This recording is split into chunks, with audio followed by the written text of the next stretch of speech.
Hi guys, आप सभी का आपके अपने YouTube channel B bright academy में बहुत बहुत स्वागत है। मेरा नाम भावना है और हम लोग पढ़ रहे थे अकाउंटिंग के बेसिक्स को। ये अकाउंटिंग के बेसिक्स की थर्ड वीडियो है। 2 पार्ट्स में ऑलरेडी अपलोड कर चुकी हूँ। अगर आपने वो नहीं देखे हैं तो देख लीजिएगा।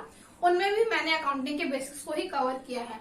अकाउंटिंग के जो बेसिक्स होते हैं वो बहुत ही इंपॉर्टेंट होते हैं करने के लिए, समझने के लिए। क्यों? क्योंकि आप अकाउंट्स को फर्स्ट टाइम पढ़ रहे होते हो और कोई भी चीज आप जब नहीं पढ़ रहे होते हो तो आपको सारी चीजें बहुत ध्यान से करनी होती है, क्योंकि आप उन चीजों की यूज टू नहीं होते हो। अगर आपके अकाउंट्स के बेसिक्स अच्छे नहीं होंगे तो आप आने वाली क्लासेस में भी अकाउंट्स को अच्छे से प्रिपेयर नहीं कर पाओगे, आपको दिक्कत होगी या आप गलत करके आओगे और आपके इतने अच्छे मार्क्स भी नहीं आ पाएंगे, आपकी अंडरस्टैंडिंग भी नहीं हो पाएगी इतनी अच्छी। इसीलिए ये बहुत इंपॉर्टेंट हो जाता है कि आप अकाउंटिंग के जो बेसिक्स हैं उनको बहुत अच्छे से कवर अप करो। तो अब हम बढ़ते हैं अपनी वीडियो की तरफ। आज की वीडियो में हमारा फर्स्ट टॉपिक है types of accounting information. Accounting की इन्फॉर्मेशन होती क्या है? अकाउंटिंग की जो इन्फॉर्मेशन होती है वो फाइनेंशियल स्टेटमेंट्स होती हैं कि हम किस किस तरीके की अकाउंट्स में फाइनेंशियल स्टेटमेंट्स बनाते हैं। अब ये अकाउंटिंग की जो इन्फॉर्मेशन है इसके टाइप्स क्या हैं? बेसिकली ये 3 टाइप की होती है। पहला है हमारा इन्फॉर्मेशन रिलेटेड टू प्रॉफिट और सरप्लस। ये तो हम स्टार्टिंग से ही पढ़ते हुए आ रहे हैं क्या कि भाई जब भी हम अकाउंट्स बनाते हैं तो हम देखते हैं हमें कितना फायदा हो गया या कितना नुकसान हो गया। प्रॉफिट एंड लॉस के बारे में हमें बताती है। तो ये तो हमारा फर्स्ट पॉइंट हो गया कि कितना हमको प्रॉफिट अर्न हुआ या हमको कितना लॉस हो गया, इनकर कर गया। तो ये चीज हमें बताती है। इसके बाद अब एक चीज ये ध्यान में रखिएगा कि जो फर्म्स होती हैं, पार्टनरशिप फर्म और लिमिटेड लायबिलिटी पार्टनरशिप, ये भी पार्टनरशिप फर्म ही होती है। ये क्या करते हैं? Trading and profit and loss बनाती है। Trading and profit and loss account बनाते हैं, जो आप आने वाले चैप्टर्स में करोगे भी, वो आपके सिलेबस का पार्ट भी है। इसके बाद है companies make statement of profit and loss. जो कंपनीज होती हैं वो statement of profit and loss बनाती हैं। वो अकाउंट नहीं बनाती, वो एक स्टेटमेंट की फॉर्म में बनाती हैं इसको। इसके बाद है एनपीओ। एनपीओ मतलब होता है नॉट फॉर प्रॉफिट ऑर्गेनाइजेशन। वो क्या बनाती है? Income and expenditure account. वो एक इनकम एंड एक्सपेंडिचर अकाउंट बनाती है। ये सारी चीजें एक ही हैं, बस इनके नाम अलग अलग हैं और इनसे रिजल्ट जो है वो सेम ही निकलता है। तो हर एक टाइप के हिसाब से उनका नाम अलग रख दिया गया है, लेकिन चीज एक ही है। आपको बस इतना फाइंड आउट करना होता है कि आपको उस बिजनेस एक्टिविटी से प्रॉफिट हो रहा है या लॉस हो रहा है। ये तो हमारा हो गया फर्स्ट टाइप। सेकेंड टाइप है हमारा information related to financial position. Financial position का मतलब क्या कि आपकी बैलेंस शीट के बारे में ये बात कर रहा है कि आपकी बैलेंस शीट में क्या क्या है। अब ये बैलेंस शीट क्या है? बैलेंस शीट एक तरीके का अकाउंट होती है। इसमें क्या होता है, आपको बताना होता है कि आपकी कितनी एसेट्स हैं, कितनी लायबिलिटी है और आपकी कैपिटल क्या है। अब एसेट्स क्या होती हैं? एसेट्स होती हैं जैसे आपने लैंड ले लिया, आपने बिल्डिंग ले लिया, फर्नीचर ले लिया, फिक्सचर्स ले लिए, मशीनरी ले ली, और कैश का बैलेंस है आपके पास, बैंक का बैलेंस है आपके पास, आपका सामान पड़ा हुआ था जो जिससे आप ट्रेडिंग वगैरह करते हो वो हो गया। तो ये सारी चीजें हमारी एसेट्स के अंदर आती हैं, जो आपको पर्टिकुलरली आपके नाम पर सामान खरीदा हुआ है, अपने बिजनेस का है जो। इसके अलावा लायबिलिटी मतलब क्या होता है? लायबिलिटी होती है उधार। मतलब आपने किससे कितना उधार लिया हुआ है। आप जरूरी नहीं है कि सिर्फ एक इंसान से उधार लो, आप ज्यादा लोगों से भी ले सकते हो, क्योंकि आप बिजनेस कर रहे हो, बिजनेस बड़े स्केल पे होता है, तो वहां पे हम उधार ज्यादा लोगों से ले सकते हैं। तो हमने किस इंसान से या फिर किस बैंक से या फाइनेंशियल इंस्टीट्यूशन से कितना उधार सामान लिया हुआ है और कितने अमाउंट तक का लिया हुआ है, ये भी हमको अपनी बैलेंस शीट में शो करना होता है। इसके बाद आते हैं हम कैपिटल अकाउंट के बारे में। कैपिटल अकाउंट मतलब क्या कि आप जो बिजनेस कर रहे हो उसमें आपका खुद का पैसा कितना लगा हुआ है, उसके बारे में भी बताती है हमारी बैलेंस शीट। तो ये हमारा सेकेंड पॉइंट कवर होता है। Third point is information about cash flow. Cash flow का मतलब होता है कितना कैश आया, कितना कैश गया। इसमें कैश का इनफ्लो और कैश का आउटफ्लो दोनों इंक्लूडेड होते हैं। अब भाई आप जब बिजनेस की ट्रांजेक्शन्स करोगे तो आपको बहुत सारे पेमेंट भी करनी होती है कि आपके इतने सारे खर्चे होते हैं बिजनेस को करने के लिए, तो वो सारे खर्चों का पेमेंट आपको करना होगा। तो ये एक तो उसकी लिस्ट बना देता है। दूसरा, भाई आप बिजनेस कर रहे हो, पैसा सिर्फ दोगे थोड़ी, पैसा आएगा भी तो। आप बिजनेस की जो ट्रांजेक्शन्स कर रहे हो आपको पैसे मिलेंगे भी, तो जहां जहां से पैसे मिलेंगे उसका भी ये रिकॉर्ड दिखाता है। फिर लास्ट में हमको ये नेट रिजल्ट बताता है कि हमारा स्टार्टिंग में इतना बैलेंस था कैश का, आज की डेट में इतना हो गया है, इतना हमने खर्चे किए हैं और इतनी हमारी इनकम हुई है। रिसिप्ट और पेमेंट दोनों चीजें बता देता है ये हमको। तो ये हमारा कैश फ्लो के बारे में बात हो गई।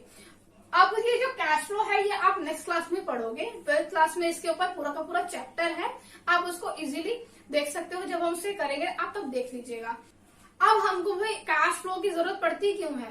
भाई देखिए, आपको किसी से पेमेंट करनी है और आपको रिसीव भी होनी है। अगर आपको किसी को पेमेंट करनी है तो आपको चेक भी तो करना पड़ेगा ना कि आपके पास कितना बैलेंस अभी है। मान लो आपको किसी को 1000 रुपए देने हैं और जेब में सिर्फ 85 रुपए है, कैसे दोगे भाई?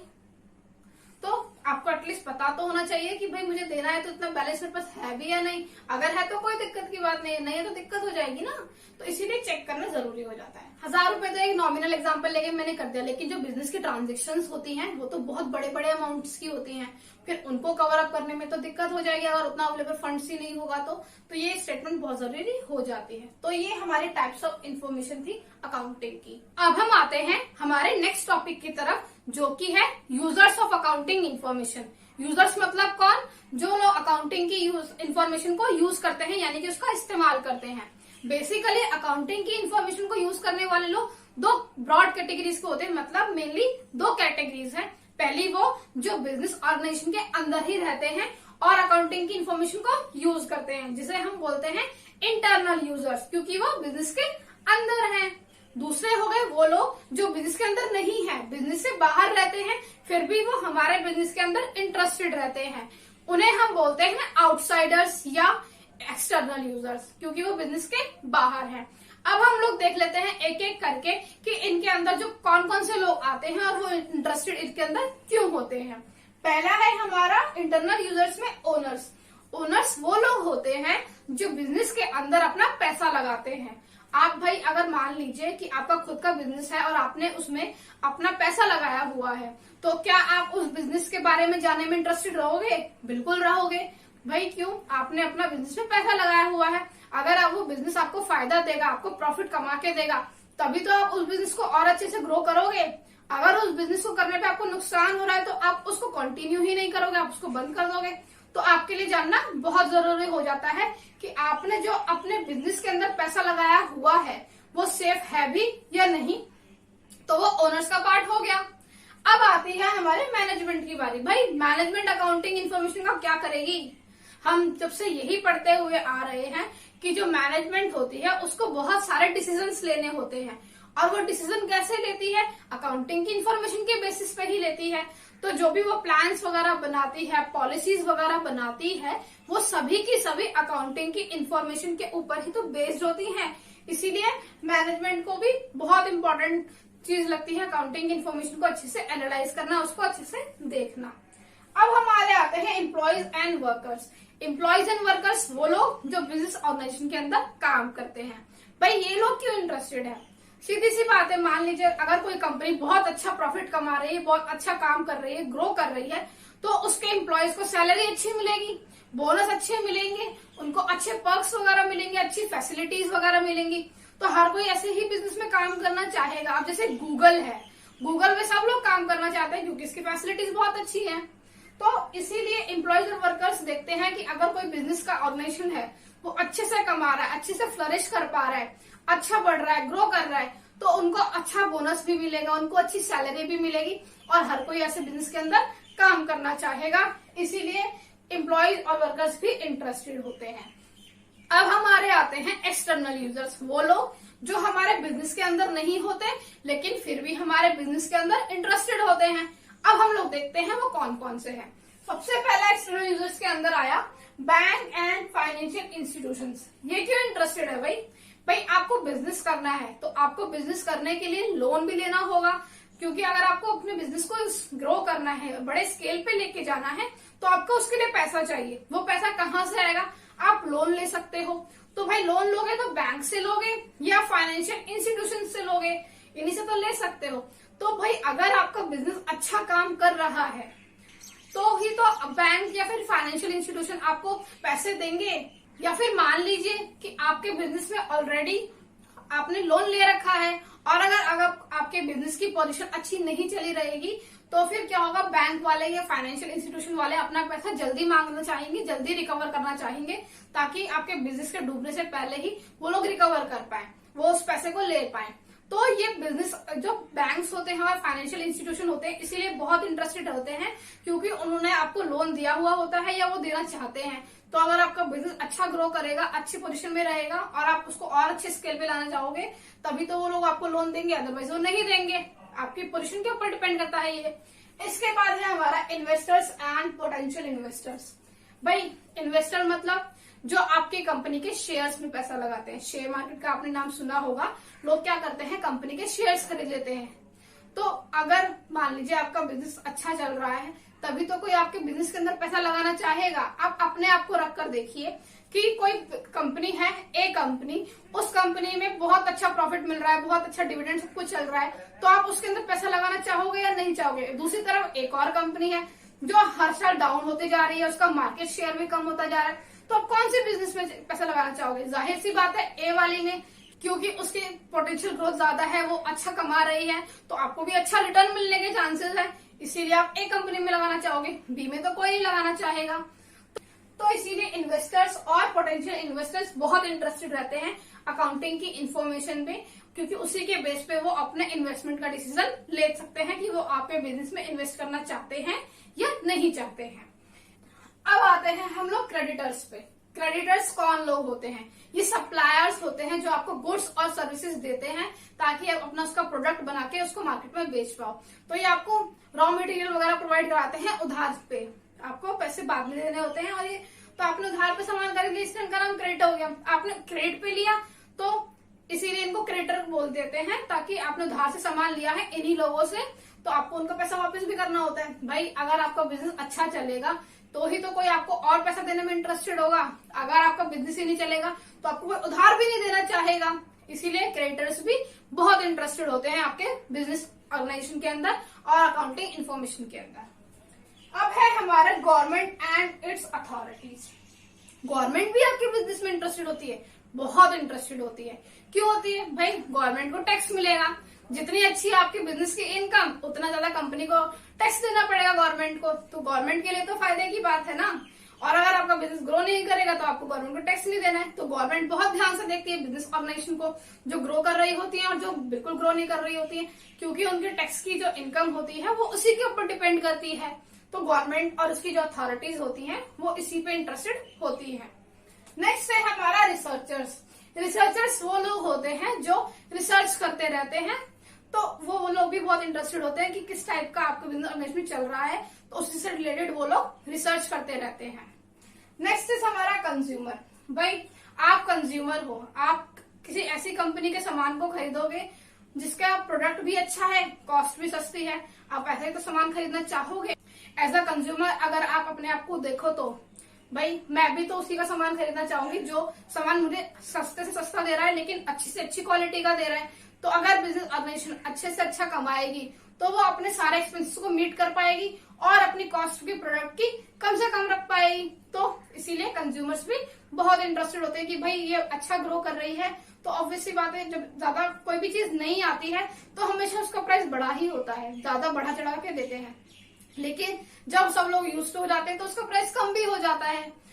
तो इसीलिए कंज्यूमर्स भी बहुत इंटरेस्टेड रहते हैं। अब हमारा लास्ट पॉइंट है पब्लिक या सोसाइटी। भाई पब्लिक या सोसाइटी आपके बिजनेस में क्यों इंटरेस्टेड रहेगी? जिस सोसाइटी में रहते हो अगर उसका बिजनेस ग्रो करेगा तो ज्यादा से ज्यादा लोगों को एम्प्लॉयमेंट मिलेगी, ज्यादा से ज्यादा सोसाइटी का वेलफेयर होगा, क्योंकि जितनी बड़ी ऑर्गेनाइजेशन होती है वो कंपनी सोसाइटी के वेलफेयर के लिए भी काम करना स्टार्ट कर देती है, क्योंकि उसका प्रॉफिट मोटिव तो ऑलरेडी कंप्लीट हो रखा है। तो वो प्रॉफिट मोटिव के साथ साथ सोसाइटी को भले के लिए भी काम करना स्टार्ट कर देती है। तो इसीलिए सोसाइटी भी बहुत इंटरेस्टेड रहती है और वो लोगों को एम्प्लॉयमेंट दे रही है, लोगों को अच्छा स्टेटस प्रोवाइड कर रही है। तो इसीलिए सोसाइटी या पब्लिक भी बहुत इंटरेस्टेड होती है अकाउंटिंग की इंफॉर्मेशन से। अब हमारा नेक्स्ट टॉपिक है अकाउंट्स फ्रॉम इनकम्प्लीट रिकॉर्ड और सिंगल एंट्री सिस्टम। मतलब क्या है इसका? भाई आप जो भी अकाउंटिंग कर रहे हो वो इनकम्प्लीट कर रहे हो, पूरी नहीं कर रहे हो, या फिर इसको हम दूसरे नाम से जानते हैं सिंगल एंट्री सिस्टम, जिसमें कि एक ही एंट्री की जाती है, दो एंट्री नहीं होती है।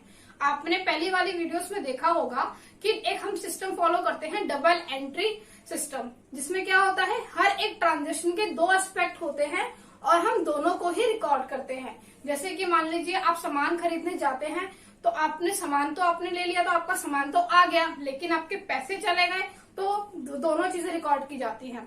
लेकिन सिंगल एंट्री सिस्टम में सिर्फ एक ही चीज रिकॉर्ड होती है, और वो भी या तो वो डेबिट वाली होती है या वो क्रेडिट वाली होती है, दोनों में से कोई भी हो सकती है। तो उसे हम कहते हैं सिंगल एंट्री सिस्टम। अब क्योंकि single entry system incomplete record होता है, पूरी चीजें नहीं करता है, तो इसीलिए ये इनकम्प्लीट तो हुआ ही हुआ, साथ में अनसिस्टमैटिक भी हो गया, क्योंकि हमने इसमें सिस्टम से चीजों को फॉलो नहीं किया, हमने पूरी ट्रांजेक्शन को रिकॉर्ड ही नहीं किया। अगर आपने एक चीज को पूरा रिकॉर्ड ही नहीं किया तो उसका जो नेट रिजल्ट आएगा वो हमें एग्जैक्टली नहीं पता होगा कि वो क्या है, और वो एक्चुअल में ठीक भी नहीं होगा, तो इसीलिए ये रिलायबल भी नहीं होता है सिंगल एंट्री सिस्टम। अब ये सिस्टम तो है, लेकिन इसे फॉलो भी कोई करता है क्या? बहुत लोग करते हैं। जो भी छोटे लोग होते हैं, छोटे मोटे दुकानदार लोग होते हैं, जिन्हें अकाउंटिंग के पूरे झंझट में नहीं फंसना होता है, वो इतना हेडेक नहीं ले सकते, वो क्या करते हैं, अपने ताकि उतनी ही अकाउंटिंग करते हैं, उतना ही रिकॉर्ड मेंटेन करते हैं, ताकि उनका बिजनेस नॉर्मली चल सके। जैसे हमारे घर के आसपास वाले दुकानदार, वो लोग क्या करते हैं कि जैसे आप कभी भी उनसे सामान उधार पे लेके जाते हो, तो जनरली लोग क्या करते हैं कि महीने के महीने सामान ले आते हैं पहले, फिर जो भी पेमेंट बनता है वो एक लास्ट पे पेमेंट जाके दे देते हैं पूरे महीने का। तो ऐसा सिस्टम लोग बहुत फॉलो करते हैं, मेरे घर में भी वही फॉलो होता है। तो ऐसे सिस्टम बहुत लोग फॉलो करते हैं। तो इसमें क्या हुआ कि जब भी आप दुकान वाले से सामान लेने जाओगे, वो आपको सामान दे देगा और आपके नाम पे सामान लिख देता है। तो ये एक सिंगल एंट्री सिस्टम में ही आता है, वो पूरी चीजें क्योंकि रिकॉर्ड नहीं करता है। तो ये सिर्फ उन लोगों के लिए है जो सिर्फ अपना रिकॉर्ड मेंटेन करना चाहते हैं, पूरी अकाउंटिंग की हेडेक को नहीं लेना चाहते हैं। और ये बहुत फेमस कॉन्सेप्ट भी नहीं है, क्योंकि वाइडली यूज ये नहीं किया जाता है, क्योंकि ये रिलायबल नहीं है, इनकम्प्लीट नहीं है, सिस्टमेटिक नहीं है, इसीलिए इसको बहुत लोग नहीं फॉलो करते हैं। बस ये उन छोटे लोगों के लिए मजबूरी हो जाती है, क्योंकि भाई मान लीजिए एक छोटी सी दुकान है, अगर उस पर वो अकाउंटेंट रख देगा, अकाउंटेंट की सैलरी ही 10-15 हजार रुपए तो आराम से हो जाएगी। इतना वो पूरे महीने में नहीं कमाएगा जितना सिर्फ अकाउंट्स मेंटेन करने के लिए वो दे देगा अकाउंटेंट को, तो उसको तो प्रॉफिट से ज्यादा लॉस हो जाएगा ना। तो इसीलिए वो लोग क्या करते हैं, वो खुद से ही एक छोटी सी डायरी में या अपनी नोटबुक में रिकॉर्ड मेंटेन कर लेते हैं, जितना उनको जरूरत है, जितना वो अपना आराम से हिसाब को लगा सकते हैं, इतना ही वो लोग रिकॉर्ड करते हैं। आई होप मैं आपको ये टॉपिक समझाने में आपकी हेल्प कर पाई होंगी। थैंक यू सो मच मेरी वीडियो को देखने के लिए।